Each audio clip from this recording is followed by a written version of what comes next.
Welcome to the Mindset Architect Podcast, where it's all about creating the life you want, the business you want, and making a real difference. Join us in unlocking the code to true success. And now your host, Tony Caliendo, Master Coach with Rethink Coaching. Welcome to the Mindset Architect Podcast, episode number 151. I'm Tony Caliendo, author of Less Over More and executive coach here at Rethink Coaching. And as always, I want to welcome you and thank you for your time. Time is truly our greatest asset, and the fact that you're willing to share your time with me truly does mean a great deal.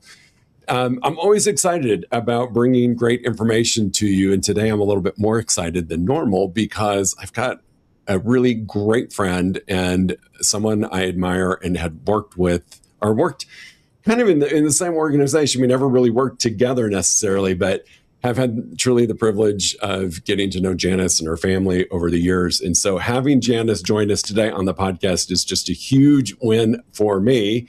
So Janis, I want to welcome you to the Mindset Architect. I would say it's an equal win for both of us. I feel the same way. I'm excited about our conversation. It's going to be great. So just, I know about you, but my listeners don't. Tell me kind of CNN version of who you are, what you've done, and where you are. Great. So who I am is I'm actually a girl from Kansas who sort of fell into the hospitality industry after college. And at the time, it was a very small company, as you know, called Residence Inn. And then a big company called Marriott bought the little company Residence Inn, and the rest was history. I spent 32 years at Marriott. Half of my career was actually in the field where I was running hotels in both the select service and full service space. And then the back half of my career was at headquarters, corporate headquarters, where I was global, a senior vice president, global brand leader for 7 of Marriott's brands. So I had a job that had me on the road 80% of the time and had me traveling all over the globe, which was really exciting. And awesome. Now I left Marriott. I left Marriott at the end of 2020, and I joined my husband, who has been a leadership performance coach for the last 30 years. We have the same coaching training, and we decided it would be a good idea to work together. I don't recommend this for all husbands and wives, by the way, or partners. But so I've been doing executive coaching. I got certified in the Enneagram, which you're aware of, as we've shared that with you, and have been doing executive coaching and working with individuals and teams for the last 6 years. Awesome. I mean, you think about that journey, right? The corporate experience, and I will say at Marriott, we were so fortunate to learn from what I think were the best. And to take those skills into our individual businesses really are such a gift. So it's really fun to watch how things are able to merge together and take us to new heights in our careers. So I love, it's funny, I shared this with you. I heard about Enneagram and I'm like, oh, yeah, that sounds great. And then you were so kind to allow me to take the assessment. And man, did it open up my eyes to what that assessment can do. Because it was like, I mean, I know you knew me, but it was like you really knew me when we did that assessment. It was like, I feel exposed, but it was great. So I want to touch on a little bit about that today. You've covered a little bit of this, but first thing I want to just ask you is, I didn't know it was over 30 years. Considering we're both only in our 30s, I don't know how that happened. You spent years right in the corporate world with Marriott, and now you're helping people understand themselves through Enneagram. And if you look back, what do you think the corporate success taught you that, is really helpful in what you're doing, and maybe what it might have missed? Now, the skill set you have, if you look back on your corporate career, is there a miss that could have been taken care of or addressed with what you've got going on now? Absolutely. So, let me first share what I learned. So I would say there's a few things. First of all, I learned the importance of relationships, not only with your team, but your guests in the case of hospitality, with your owners, and how important those relationships are and how foundational they are. I also got a front row seat, Tony, to what I think was really creating a team, a really strong performing team and a culture on a team versus that team that's just kind of look good on paper. And really, how do you to bring team members along, and how do you motivate and how do you align so you can really excel? So that was something that I really enjoyed about my corporate career and really learned a lot. And then I would say probably at corporate headquarters more than anything, I learned a lot of resilience.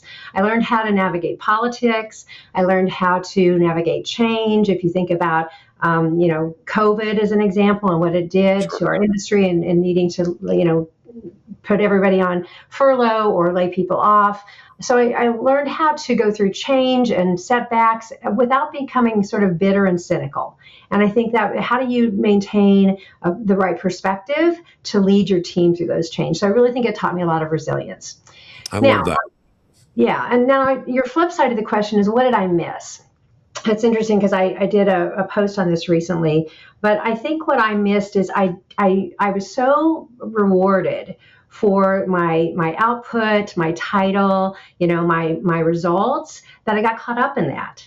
And I worked a lot of hours. I had one point where my husband, Alan, said to me, honey, how can you work any more hours? I was doing, when I was not traveling, I was doing the, 8 to 6 in the office. And then I would come home and be on calls with Asia at 10 o'clock at night. And then sometimes the next morning with Europe at 7 o'clock in the morning.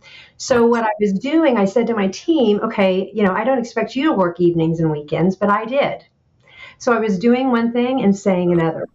And so I sent a really mixed message as a leader, and I really regret that because I made up that I was just doing it on my own time. But the truth is I was not modeling the kind of leadership behavior that I wished I had been in terms of that work-life balance, work-life integration, whatever you want to call it. Yeah, isn't that funny that as a leader we do that, right? And it's almost like you want to protect your team and say, don't do this, but they're watching what we're doing.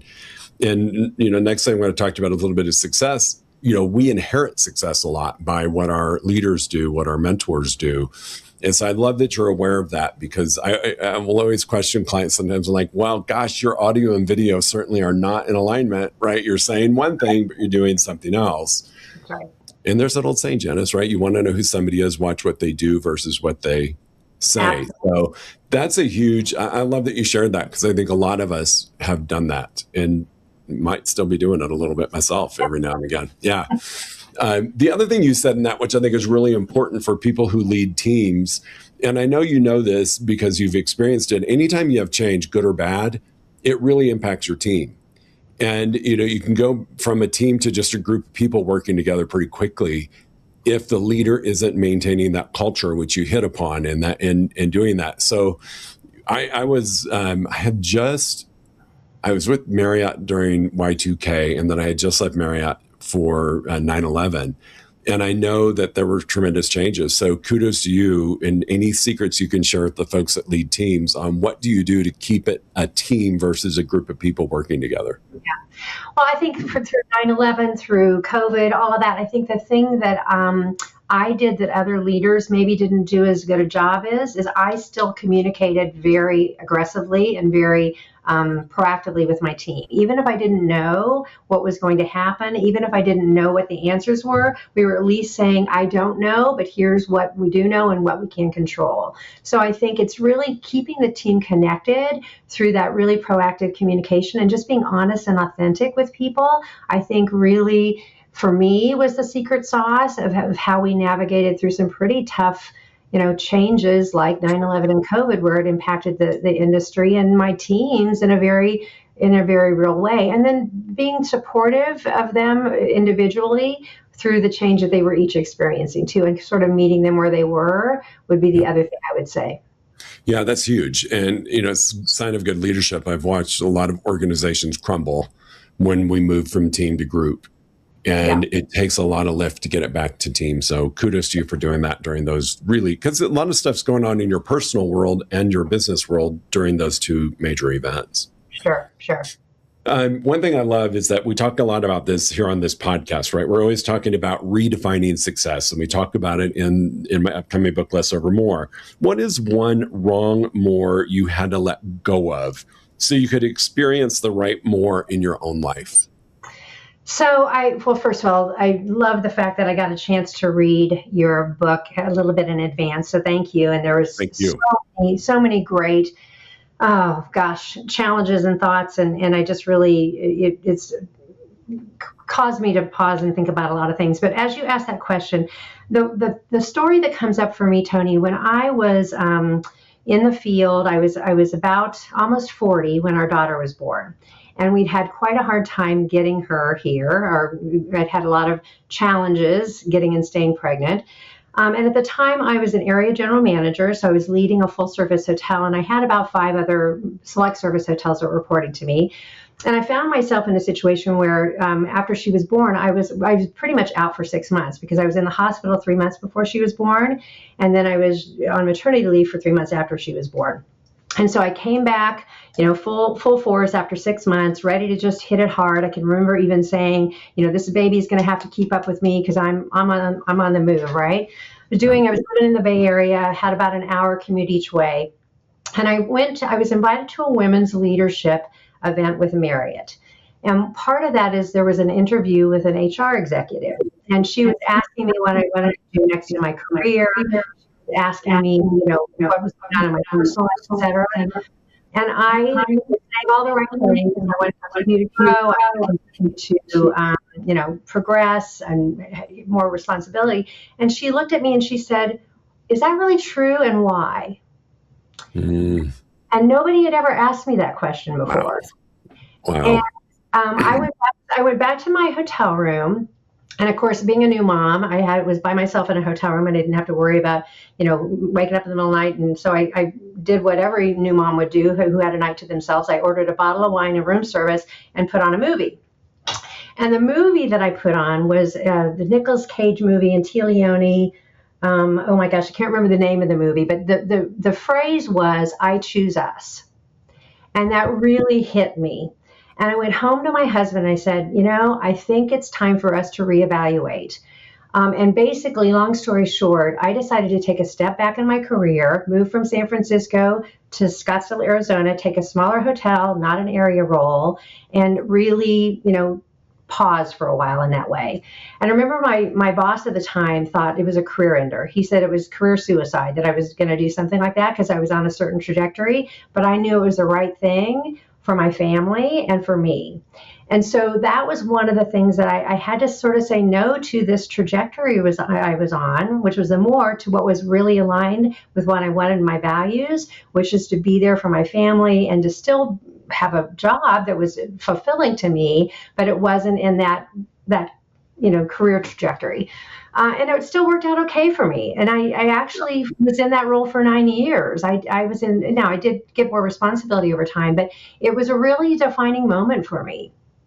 I love that. And, I think that's really important. And we talk about this a lot, or I talk about this a lot on the podcast in the book.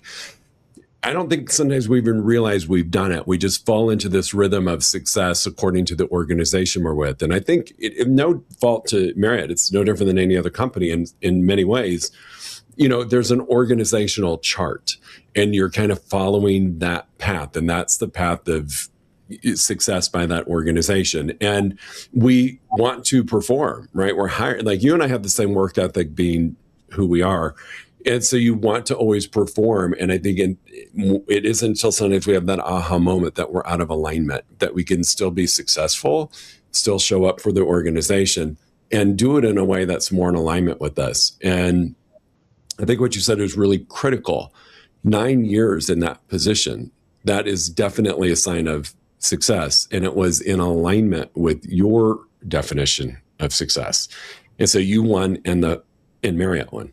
That's right. And as I've said to so many people, even today as a coach, is like, you got to make the right decision for you and define what success, as you say, looks like for you. And if you're good, people are going to continue to ask you to the dance. You just have to be ready you have to know when you're ready to get back into the dance, so to speak. Yes. And it was 9 years, and then I was ready. Love that. And you got to pick the music you were dancing to the whole time, which is fantastic, right? That's mostly. Yeah, that's the best. Okay. This wonderful Enneagram that you guys coach to, which I have fallen in love with, it really helps you identify your unique strengths, but it also identifies blind spots. Yep. Like when we went through it, I'm like, oh my God, yeah, that's me. Yeah, that's me. And you're almost not shameful, but you're like, oh, that is a blind spot. What are some of the patterns that you see that might be keeping, you coach some really high level executives that might keep high achievers stuck chasing the wrong more? Yeah. Well, so the Enneagram, Tony, as you know, is all around what is your core motivation? And there are 9 core motivations. And let's take yours, for instance. You're an Enneagram 8, right? So you're an active controller. And so what I think happens is when we take so let me back up. There are strengths and there are opportunity areas for all of our core motivations. Yep. So being an Enneagram 8 and being decisive and strong and powerful and able to lead, make tough decisions is a real strength. But overused, any strength can become sort of a weakness. Sure. And what I see is that people, where they really get into trouble, is that they aren't really calibrating and they're not really checking in, and they're overusing their strengths, if that makes sense. And then they become, that's where their blind spots really appear.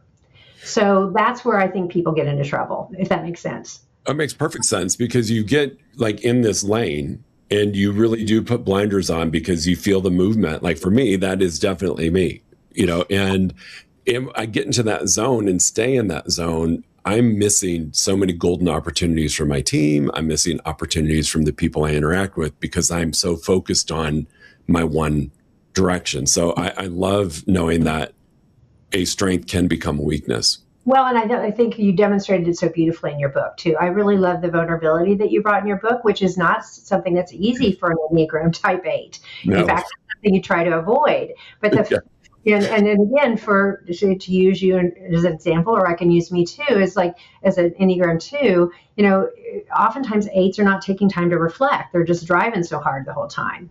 Right. And you've done a beautiful job of really embracing this reflection time through your morning routines or what have you.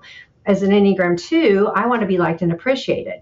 So I'm all about serving other people at my own detriment sometimes. So I have a hard time saying no, and I have a hard time with boundaries. And so, we have to make sure that we are making sure that our strengths are not actually turning into just getting us into trouble. Yeah, I love that. And, that right more can become the wrong more in certain situations. So I love that awareness. The other thing that we talk about, and I've shared with you, and I do appreciate you taking the time to read the book, is I think success and identity run parallel to each other. And it's kind of like, which came first, the chicken or the egg? Does it really matter? But I do think there's a correlation. Like when we redefine success, when I came up with my definition of success, I had to also change my identity because I was holding on to an old identity. And there are certain parts of your identity you bring with and certain parts that you change. And I think identity is always evolving. And my question for you is, do you think that people have a success problem, or do you think they have an identity problem, or is it a combination? That's a really great question. If I had to choose, I would say it's more of an identity issue.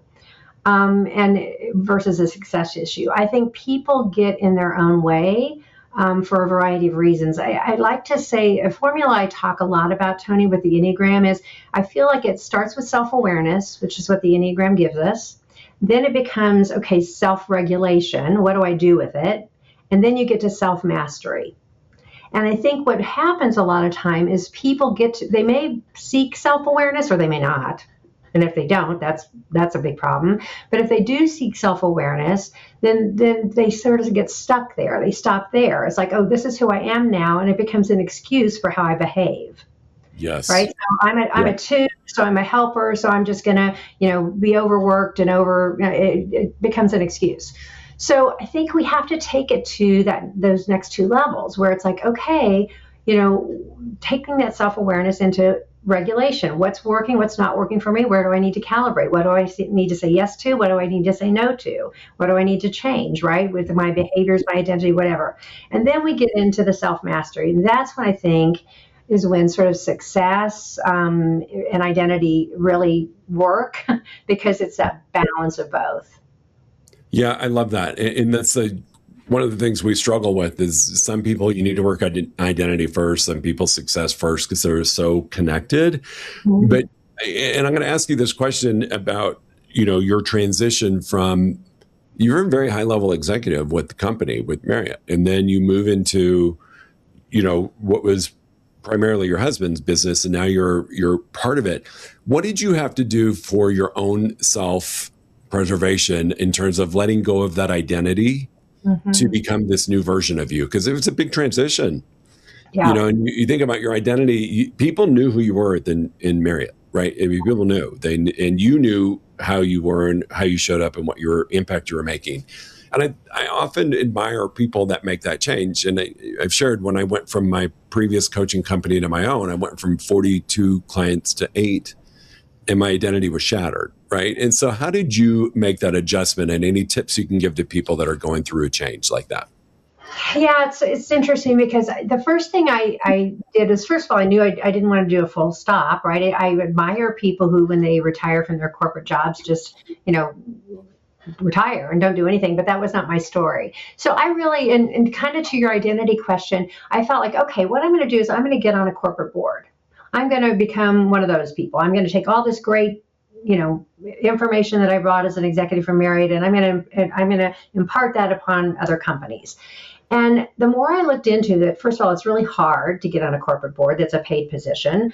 There's a lot about that wasn't very exciting to me as I thought about it. And I recognized I was chasing that because I thought that would make me keep my identity sort of in check, right. Make me feel as important as I had, as a senior leader at Marriott. And then as I was sort of banging my head against the wall, what I did, Tony, is I did something I'd never done before, which is I went on a solo retreat, just me, for 5 days. Love this. I've never given myself that gift before. And I went on a 5-day solo retreat, and I did meditation, and I did stillness, and I did classes, and I worked out, and I did, just a lot of reflection.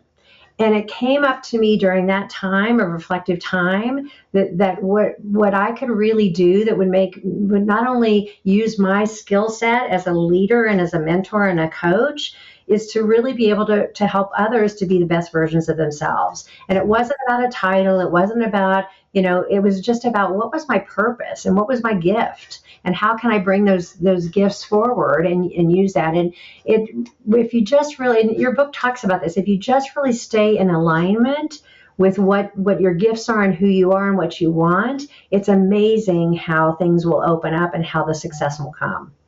And so that's really kind of where I got to where we are today, or where we are today. And, now it's not just Alan and I in the company, there's 8 of us. So it's grown to this great group of folks at Questage that we all collaborate and we work together. And we do use the Enneagram at the center of what we do, but it's really more than that. It's, as you do coaching executives, it's working with teams to be higher performing, et cetera. And it's very gratifying. And it's not about a title. It's just about the work that you're doing. I love that. I love that you gave yourself permission to do that reset, right? And it was just to get back in touch with you without any title, without any job description, without any kind of container. You were container free at that point, which I think is really important for us to do that often, is to just take that moment. Yeah. And I actually said this, if I would have allowed myself to do that, Tony, when I was in my big corporate job, and taken that time away to just get recovery and perspective and all that, I would have been a better leader. I would have been a better mother. I would have been a better partner. And so I really would encourage anybody to try to, whether it's 2 to 3 days, it doesn't have to be at a fancy resort. It can be just go into the woods a cabin in the woods, but just take that time to reflect and refuel. I agree. I think that is really, really important. And I love that you did it. I think going in, kind of stripping off our armor, allows you to really have a look at what's going on. So that to me is phenomenal. You have heard me say, and you've read the book, about the right more and the wrong more. And one of the things I say is that you don't always find the right more, you make room for it. And you alluded to it earlier, a lot of it is just clearing the space, and amazing things show up that you didn't even know were trying to knock on your door, but you just didn't have the space for it to show up. How do you think that self-awareness can help someone know what they need to let go of? Like, what should they hold on to? What should they let go of? What's a good exercise that you might be able to share from your coaching practice that kind of helps us figure out, like, hey, what could I subtract here that's not really serving me? Yeah. Well, a couple of things come up. And you talk about this, I think you use a little different language, but I think sometimes we are making decisions based on our inner critic versus our inner champion. And I think our inner critic kind of keeps it in this place is, oh, I can't let go of anything. You have to have all this. It keeps you in that sort of scarcity mentality instead of the abundance mentality. So I think really we work with clients a lot to identify, who has the microphone. Is it your critic or is it your champion? Love that. If your critic has more of the microphone than the champion, then you're probably not aligned, and you probably are focused on more instead of that less that's going to actually create that opening. So how do we listen more? How do we identify those two voices, and how do we listen more to the champion than the critic? I think that's a big one that comes up for me. I love that. And that's such a great way to really make a connection, because we do that. We have so many disempowering thoughts every day, the critic, and we have fewer of the champion, and then 95% of our thoughts are recycled. So you add that all together. I think that is really critical to choose which microphone you're holding, which allows the space for other things to show up. And I have never heard it put like that. And I'm going to steal that from you because It's awesome. Take it. Well, the other thing you talk about in your book, and I really, this was an important lesson for me too, is I think sometimes we surround ourselves with people that don't necessarily lift us up. And sometimes we have to go through an exercise where we reevaluate that and say, who am I spending time with? And is it the people that are really, have my best interest in mind and really are those soul brothers and sisters, or are they people that are just asking us to go to dinner or spend time to, because they're just there and they're asking. So I think surrounding yourself with the right people that lift you up is also a really important thing. And you mentioned that in your book, and actually have a great exercise of how people can think about that. That's it's really important. It came to me a little bit later in life, and it's one of those lessons I wish I could have learned earlier, right? Like whenever I'm around you and your husband, you and Alan always make me feel like I'm the only person in the room. We can be in a room full of 20 people, and the conversations we have are always powerful. They're always about what's next. What are you doing? What are you working on here? And to me, that is a sign of a growth mindset, right? And I do talk about it in the book that those are the people that get access to my front row. I want people that I'm inspired by. I want people that are forward thinkers and moving forward. Now, it doesn't mean that we don't have cloudy days. We do, but we don't waller in it. We don't live in reverse, right? We don't live in that. So yeah, I think that's really important to pay attention to your closest group. Are they the right people? And it's not that you have to, not be friends with them anymore. You just have to manage the time you spend with them. That's right. I agree with you totally. Yeah, I mean, I think and this is sharing with our listeners, we've run in the same circle for years. And we had a very dear friend who we lost to cancer 12 years ago now. Yeah. And that was really the connection. And we've always, our circles have always crossed, but it's really not been until late that we've been able to really make this connection. And I so respect you. And you're one of those people that I want my front row because you challenge me to think differently. So you just never know when it's going to happen, right? Your front row can change. For sure. And I feel I'm so lucky. And I think it was 2 years ago when we really reconnected, when we were celebrating our friends, 10 years of her loss. And that was a celebration, right? And it was just a time where I felt like, we were kind of starting to do some of the same work and really leaning into being more curious and how can we help each other. And I'm very grateful for this intersection at this time as well. Me too. It has made me so happy, truly. And you doing this podcast with today is really, really important. So here's what I want to make sure that we cover. Somebody who's never explored Enneagram, right? What's the biggest misconception people might have about it? And why do you think it's so powerful as a coaching tool? And I know it's just a small part of what you use, but what's the power in it for you with your clients?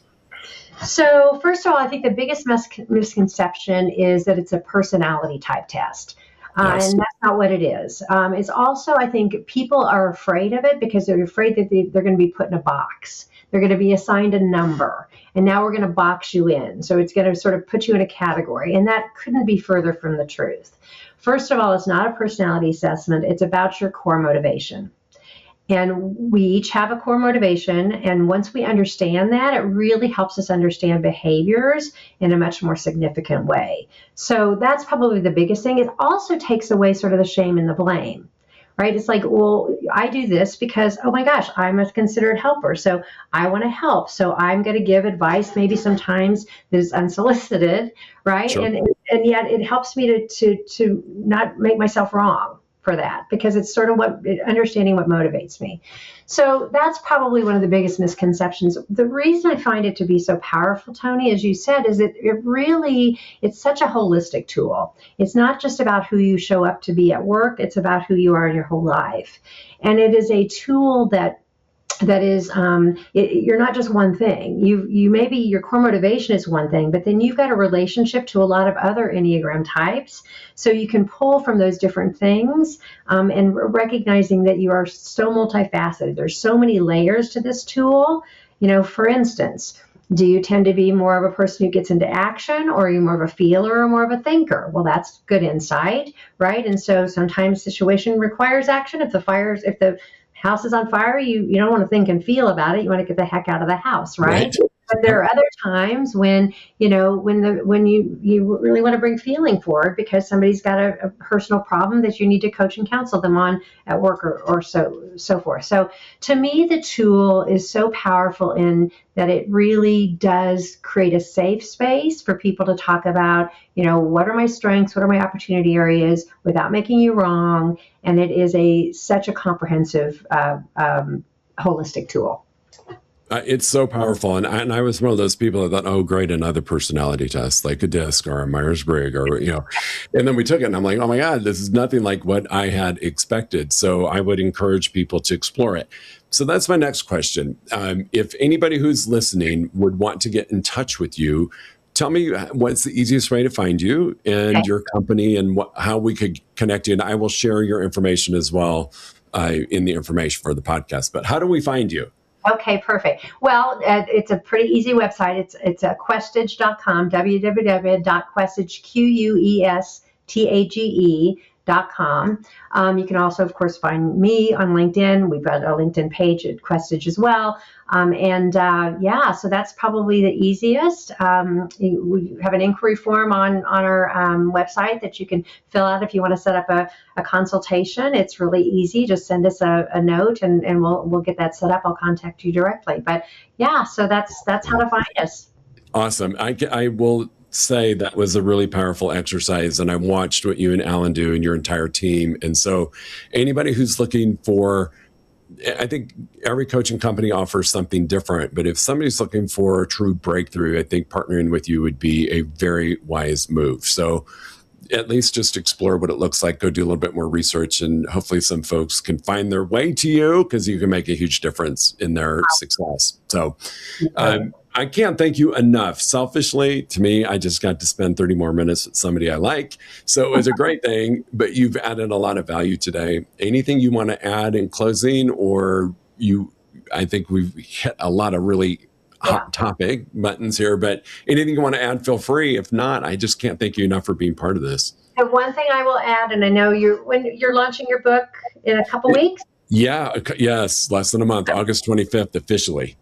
And I know this may sound like we're just fluffing each other up, but I sincerely, and I said this to you privately, I feel like anybody who's in a coach can benefit from not only reading this book, but sharing it with their clients. There's so many nuggets there, and I really do feel that it's important that you're putting this out in the world. So as a coach, I'm certainly going to steal from you and use some of that great material to help my clients be better too.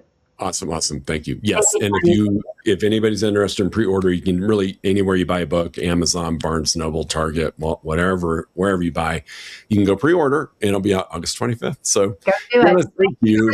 It's been fun. I love it. I have loved every minute of it. So thanks so much. All right, team, we will see you in a week. Have a good one. If you enjoyed listening to this podcast, you must come check out the Mindset Architect Group Coaching Program. It's our monthly program where we explore the power of your mindset, help you identify what you truly want in business and life, and then help you reach those goals. Come check us out at rethinkcoaching.com/group-program. That's rethinkcoaching.com/group-program. We'll see you there.